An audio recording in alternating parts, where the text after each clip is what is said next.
Jai Maharashtra public. Welcome to my new podcast, ज्याचे की आज गेस्ट आहेत नाशिक रोड प्रभाग क्रमांक 18चे माजी नगरसेवक आणि उत्तर महाराष्ट्रातील सर्वात मोठा होणाऱ्या शिवजन्मोत्सव सोहळा समितीचे अध्यक्ष माननीय श्री विशाल अण्णा संगमनेर. नमस्कार विशाल अण्णा. तुम्ही तुमच्या प्रॉब्लेम सॉल्व्हिंग टेक्निकसाठी खूप छान ओळखले जातात नाशिक रोड मध्ये. अनेक पदांवरती काम केलेलं आहे. आपण माजी नगरसेवक पण होतात, त्यानंतर आपण सर्वज्ञ फाउंडेशनचे संस्थापक अध्यक्ष होतात आणि महाराष्ट्रातील सर्वात मोठ्या शिवजन्मोत्सव सोहळा समितीचे पण अध्यक्ष होतात. ही सुरुवात तिथूनच करतो की कसा होता तुमचा अध्यक्ष असलेला जाणून. नमस्कार. अनुभव असा होता माझा की आम्ही सर्वजणांनी जेवढे आम्ही मित्रपरिवार आहे, म्हणजे आमचा तो ग्रुप आहे पूर्ण, आता जो शिवजन्मोत्सवात आता सगळे सहभागी आम्ही राहतो. तर त्याच्यामध्ये सगळ्यांचा एक विचार झाला की आपण जी वर्गणी काढून जयंती करायचो. पहिले सगळे लोक जयंती काढून, तो ट्रेंड होता की जयंतीची वर्गणी काढून सगळी जयंती महाराजांची करायची. आम्ही ठरवलं की आपण आपल्या दैवत आहे छत्रपती शिवाजी महाराजांचं आपण वर्गणी न काढता आपण स्वतः आपल्या स्वखर्चाने काहीतरी त्याच्यात नवीन सिस्टम आणू किंवा करू. तर मग आम्ही एक नवीन त्याच्यामध्ये उपक्रम राबवला की सभासद बनवायचे. जेवढे सभासद होतील ते मग आम्ही स्वतः पण सभासद झालो आणि बाकीचे भरपूर सभासद जोडले. तर आम्ही ते असे दरवर्षी त्या हिशोबाने जोडत जोडत खूप मोठ्या प्रमाणात 2018, 2019 आणि मी अध्यक्ष 2020 मध्ये होतो. तर 2020 मध्ये मी संकल्प केला होता की आपलं दैवत आहे छत्रपती शिवाजी महाराज, तर त्यांची जयंती मोठ्या थाटामाटात आपण करू. म्हणजे माझी ती 100% पूर्ण जेवढी माझी ताकद होती ती आणि माझ्याबरोबर असणारे सगळे मित्रपरिवार, समिती सगळ्यांनी मिळून मला साथ दिली आणि मी ती एवढी मोठी जयंती त्यावेळेस केली की मला स्वतःला गर्व आहे की माझं जे मी व्हिडिओ बनवले होते, आम्ही रील्स बनवल्या होत्या, त्याच्यात तिथं स्टेटस सुनील शेट्टी आणि आपले नाना पाटेकर यांनी ठेवलेलं होतं. आम्हाला त्या गोष्टीचा आज पण गर्व आहे की आपण त्यांच्यापर्यंत, म्हणजे मी महाराष्ट्रात त्यावेळेस ती जयंती पोचू शकलो. म्हणजे मला त्या गोष्टीचा खूप गर्व आहे. त्यासाठी तुमचीच नेमणूक का केली गेली? तुमच्या नेतृत्वामुळे की तुमच्याकडे नगरसेवक पद होता म्हणून? नाही, तसं नव्हतं. त्याच्यात असा विषय होता, आमच्या याच्यात एक सिस्टम आहे, आम्ही सर्वपक्षीय समिती आहे आमची. म्हणजे दरवर्षी एका पक्षाला निवडलेलं राहतं. पहिल्या वर्षी कोण पक्ष घेईल, शिवसेना, राष्ट्रवादी, काँग्रेस, असं ते सिस्टम आमचं ठरलेलं आहे दरवर्षीचा. तर त्यावेळेस ती भारतीय जनता पार्टीकडं, मी भारतीय जनता पार्टीतून नगरसेवक पण होतो आणि ती टर्म भारतीय जनता पार्टीची होती. तर माझ्या पक्षाने मला त्यावेळेस संधी दिली की तू या अध्यक्षपदाचं नेतृत्व कर.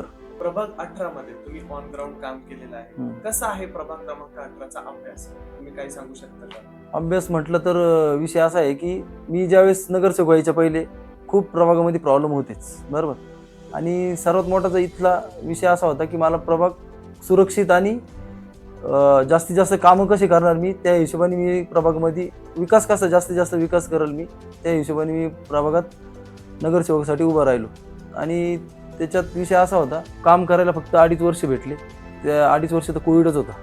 आता कोविडमध्ये जो अनुभव आला तो तुम्हाला मी सांगलच. पण त्या 2.5 वर्षामध्ये मला नगरपालिका शिकण्यामध्येच खूप वेळ गेला आणि नंतर त्याच्यामधून मी एवढं तर आता शिकलो की फाईल कुठं अडकती, कुठं काय करायचं, त्या सगळ्या गोष्टी मी आता तर मला त्याच्यापासून म्हणजे सगळं समजून गेलेलं आहे का काय कुठं अडचणी असतात, काय होत्या. आणि 2.5 वर्षामध्ये तरी पण मी कामं केले नाही असं नाही. रोड बनवले, पाण्याचे बी प्रश्न, पाईपलाईन बदलल्या, जुन्या पाईपलाईन होत्या आणि भरपूर. आता हे अमृत गार्डन आहे मोठं, त्याच्यात पण मग आम्ही सगळे फॉलोअप घेऊन ते पण पूर्ण केलं व्यवस्थित.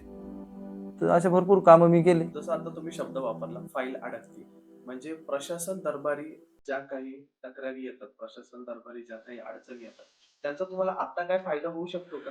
100% फायदा होऊ शकतो. काय फायदा होणार तुम्हाला आता? आता मला माहिती आहे, मी फाईल टाकल्यानंतर कुठं जाऊन कोणत्या टेबलवर कोणाबरोबर काय बोलायचं आणि ती फाईल कशी लवकरात लवकर काढून आपलं काम पूर्ण करायचं हे मला 100% समजलं. आणि कोविड-19 मध्ये तुम्ही अहोरात्र पळत होतात, स्वतःच्या जीवाची काळजी न करता तुम्ही धावत होतात, सदैव लोकांसाठी तत्पर होतात. तुम्ही सांगू शकता कसं तुम्ही हँडल केलं हे सर्व सिच्युएशन? नाही, लोकांची परिस्थिती ज्यावेळेस चालू होती बघितली, तुम्हाला पण माहिती आहे की त्यावेळेस कोविडला भावाला हॉस्पिटलला पण नेत नव्हता आणि गाडीत पण बसवत नव्हता आणि घरातली पोझिशन एकमेकांबरोबर कोणी बॉन्डिंग सगळे लांब लांब राहायचे आणि कोणी बाहेरून आलं तर त्याच्यावर शक्च्या नजरेने बघायचे. कोणी कोणाला जर वाटलं तर कोणी हॉस्पिटलला बी घेऊन जात नव्हते का आपल्याला होईल. तर त्यावेळेस काय व्हायचं, आता आम्ही प्रभागाचं तर नगरसेवकच होतो, त्याच्यामुळं माझं कर्तव्य होतं, मी कर्तव्यच मानतो. आणि आम्ही 100% लोकांना नेणं, आणणं आणि जी मदत माझ्याकडून करता येईल, ती सगळी मदत त्यावेळेस केली. आणि त्यावेळेस परिस्थिती वाईट होती खूपच. आणि त्याच्यानंतर मला लक्षात आलं, की बेड पण अवेलेबल नाही राहायचे. तर मग मी त्याच्यामुळे काय केली, तर राजेंद्र शिर म्हणून एक मंगल कार्यालय, त्या मंगल कार्यालयामध्ये मी एक 100 बेडचं मी माझ्या मनात संकल्पना आली, की आपण 100 बेड टाकू इथं, काहीतरी डॉक्टर बोलून आणि इथंच त्यांचं उपचार करू. तर त्याच्यासाठी मी ते केलं. पण ते काय आता इथं आमच्या इथले राजकारणी खूपच पुढे गेलेले आहे. म्हणजे त्यांचं ते विषयच, त्यांना जनतेशी काही घेणं-देणं नाही. त्यांना फक्त पडलं राहतं, की आमचं राजकारणात कसं कोणाला डॉमिनेट करता येईल, हे ते आज बी करताय आणि ते तेव्हा बी त्यांनी केलं, तेच केलं. तुम्ही तुमच्या प्रॉब्लेम सॉल्व्हिंग टेक्निकसाठी खूप ओळखले जातात. पण तरी देखील सोशल मीडियावरती सतत तुमची खूपच चर्चा चालू आहे की परदेशात फिरणारा नगरसेवक किंवा परदेशात वास करणारा नगरसेवक होण्याची तुमची ओळख आहे. तर तुम्ही सांगू शकता का असं म्हटलं जात आहे? नाही, नाही. तुम्ही मला पहिले हे सांगा, की मराठी माणसाला बाहेर देशात, परदेशात काम करू नये असं काही आहे का? म्हणजे काम केलं तर तो गर्वच आहे, की आपला मराठी माणूस बाहेर देशात जाऊन काम करतोय. उलटं यांना गर्व पाहिजे. तर यांचं त्याच्यात पण राजकारणच आहे. ते सोडून यांना दुसरं काही सुचतच नाही. राजकारण म्हणजे इथं मी कॅमेरे लावले, तरी त्यांना त्याच्यात राजकारण दिसतं. इथं लोकांचे जे प्रॉब्लेम मी सॉल्व्ह करतो, त्याच्यात बी यांना राजकारण दिसतं. आणि आता तर ते हे म्हणते, की मी नगरसेवक निवडून आल्यावर मी कुठेतरी बाहेर देशात निघून जाईल. म्हणजे माझ्या डोक्यात फरक पडलाय, की मी तेच करत राहू आता. माझं काम तिकडं जे सेटल आहे पूर्ण, ते ज्यावेळेस मी होतो, पहिले तर मी 5 वर्ष इथंच होतो प्रभागात. कोविडमध्ये पण इथंच होतो. लोकांच्या ज्या अडचणी होत्या, त्यावेळेस मी काही प्रभाग सोडलाच नाही. ज्यावेळेस मी नगरसेवक, मी जी जिम्मेदारी मला जनतेने दिली होती, की मला नगरसेवक बनवलं, ती मी पूर्ण 5 वर्ष मी इथंच होतो. मी तेव्हा काही दुबईला गेलो नव्हतो. आणि त्याच्यानंतर प्रशासक लागलं. कामं पण काही होत नव्हते. आणि माझे पण कामं आता रोजगार तर करायला लागेल, तर मला जर संधी मिळाली बाहेर देशात काम करायची, तर मी ती केली. त्या तुमच्या परदेशाच्या टूरमुळं तुमच्या प्रभागासाठी काही तुम्ही केलं का? त्याचा तुम्हाला प्रभागासाठी काही फायदा झाला का? प्रभागातल्या लोकांसाठी, तरुणांसाठी? आज पण आता कोणाचा काही प्रॉब्लेम दुबईमध्ये असला, म्हणजे प्रदेशात कोणाचा पण काही प्रॉब्लेम असला किंवा कोणाला काही अडचण असली, तर ते आज पण मला कॉन्टॅक्ट करतात. आणि मी भरपूर असे केलेले. आता काही गोष्टी सांगायसारख्या नाही, की मी कोणाला काय मदत केली, काय नाही केली, कारण त्याच्यात मला जायचं नाही. ते ज्यांना केली त्यांना माहिती आहे, मी कोणाला काय कुठं काय प्रॉब्लेम झाले, ते मी सगळे ते प्रॉब्लेम सॉल्व्ह केले. दुसरी गोष्ट, तिकडचे जे अनुभव आहे माझे, तिकडचे काही गोष्टी बघितल्या आहे, मी इथं त्या इम्प्लिमेंट करणारच आहे. म्हणजे मला वाटतंय का तिथून कोणती गोष्ट इथं योग्य आहे आणि ती छान इथं आपल्या प्रभागामध्ये होईल, ते मी करणारच. अनेक तरुणांना तुम्ही रोजगार संधी उपलब्ध करून दिली, तर त्याच्याबद्दल तुम्ही काही सांगू शकता का? हो, मी परदेशात आहे ना, इथले पण काही आपल्या प्रभागातले काही मित्र आहे, काही मुलं आहे, त्यांना मी बाहेर देशामध्ये माझं आता जे काम चालतं, त्याच्यामध्ये तिथं ते कामाला आहेच. त्यांना तिथं रोजगार चालू आहे. अच्छा. साधारण 40,000 मतदार असलेला आपला हा प्रभाग आहे. त्याच्यामध्ये अनेक जातीचे, अनेक धर्माचे लोक वास करत असतात. तर स्थानिक पातळीवरती तुमच्या ह्या निवडणुकीत तुम्हाला जातीपातीच्या राजकारणाचा काही प्रभाव पडणार आहे का? तुम्ही त्या गोष्टीवरती मॅटर करतं का, की जातीचं बाकीचं तुम्हाला राजकारणामध्ये धक्का लागू शकतो काही गोष्टींना? नाही, नाही, जातीचा विषय तर आमच्यामध्ये येतच नाही. कारण आमचा जो ग्रुप आहे पूर्ण, माझे जेवढे पण मित्र आहे, प्रत्येक जातीचा माझ्यामध्ये मित्र आहे आणि आमच्यामध्ये जातीवादाचा हा विषय येतच नाही. दुसरी गोष्ट, मी जातीवाद हा विषय समजतच नाही किंवा काय आहे, माझं काय आहे, की एक विकास करायचा आहे मला. मला ते विकासामध्ये जातपात धरून आणि हे करून मला त्याच्यामध्ये इंटरेस्ट नाही. त्याच्यामुळे मी तो विषय, माझ्यासाठी कोणी जातीवाद माझ्यासाठी होत पण नाही. आणि सगळ्या लोकांना पण माहिती आहे, की मी या गोष्टीत काही पडत नाही. अण्णा, मला एक सांगा की आपलं जे संपर्क कार्यालय आहे ते 24/7 तिथं सतत कोणी ना कोणी अवेलेबल असतं. तुम्ही सदैव तुमच्या संपर्क कार्यालयावरती कोणी ना कोणी प्रभागातील लोकांसाठी आवश्यक असतात. हे तुम्ही असं का? त्याचं कारण असं आहे, की मी तर ज्यावेळेस नगरसेवक झालो तेव्हा माझं संपर्क कार्य चालू केलं, बरोबर. मी बघितलं या प्रभागामध्ये जे पण नगरसेवक पहिले आज जे बोलताय, मला खूप ट्रोल करताय, मला माहिती.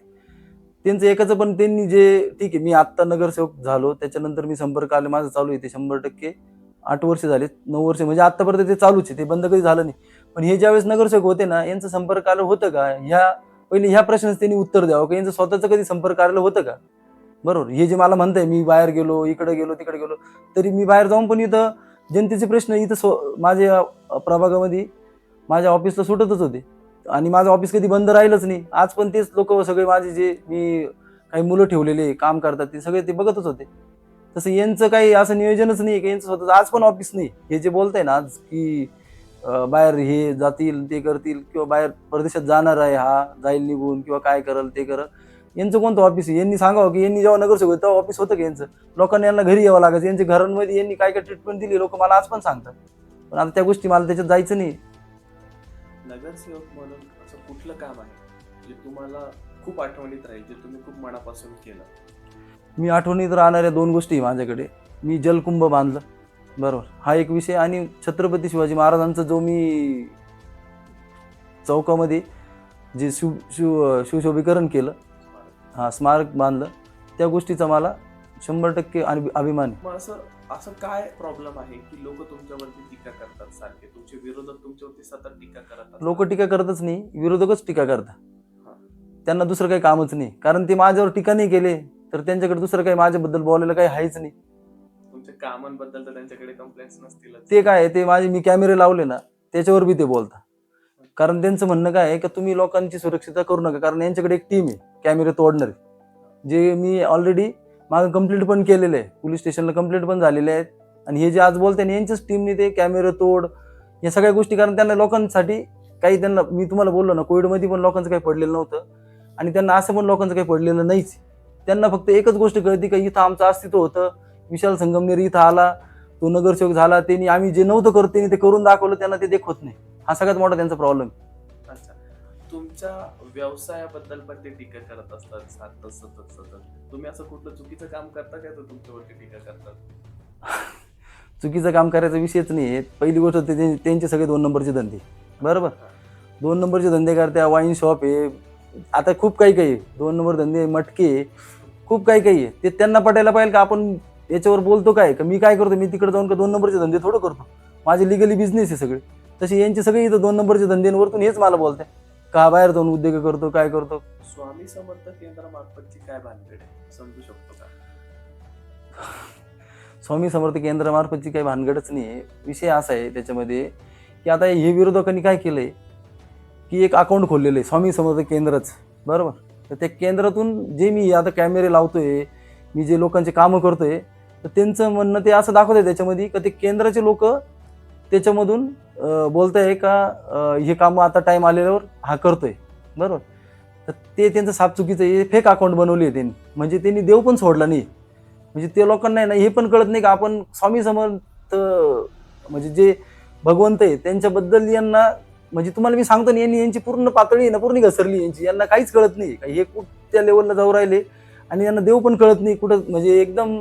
आता मलाच त्या गोष्टीला हे वाटायला लागलं का तुम्हाला, मला यांना सांगणं असं आहे की तुम्हाला एवढं करायची काही गरज नाही आहे, तुम्ही तुमचं काहीतरी काम दाखवा, तुम्ही माझ्यावर टीका करणं हे सोडून द्या, कारण यांना येऊन जाऊन दुसरं काही सुचत नाही राहिलं नाही, देव पण नाही सोडते. मलाच आता असं वाटायला लागलं का हे देव त्यांना काय, आता त्यांना ते पण कळत नाही का देवाकडून कोणत्या गोष्टीत काय होईल काय नाही, त्यांना त्याची पण काही पडलेली नाहीये, आणि एकदम त्यांनी पातळी सोडून दिली. म्हणजे एक तर मला असं वाटायला लागलं की त्यांनी आताच हार मान्य केली आहे, आणि मला कसं हरवायचं याच्याबद्दल त्यांचे काही राहिलं नाही, म्हणून आता त्यांनी देवाला पण सहारा बनवून घेतलाय. महिला सुरक्षेसाठी तुमचं काय प्लॅनिंग आहे पुढे? पुढे तर नाही, पण मी तुम्हाला आता सांगतो की मी आता काय केलं होतं. मी पहिले जेव्हा नगरसेवक पदाला उभं राहिलो होतो त्यावेळेस पण मी कॅमेरे लावले होते सगळे, आणि त्याच्यानंतर म्हणजे मी ज्यावेळेस नगरसेवक होतो त्यावेळेस मी कॅमेरे लावले होते. त्याच्यानंतर तो जो मध्ये गॅप पडला आणि काही लोक कॅमेरे तोडायला लागले होते, बरोबर. ते कॅमेरे तोडायला लागले त्याच्यामुळे मी थोडं थांबून घेतलं का, कारण त्यांचं प्रमाण जास्तच वाढलं होतं, त्यांना दुसरं काही सुचत नव्हतं. मी कॅमेरे लावले की तिथे जाऊन ते तोडायचे.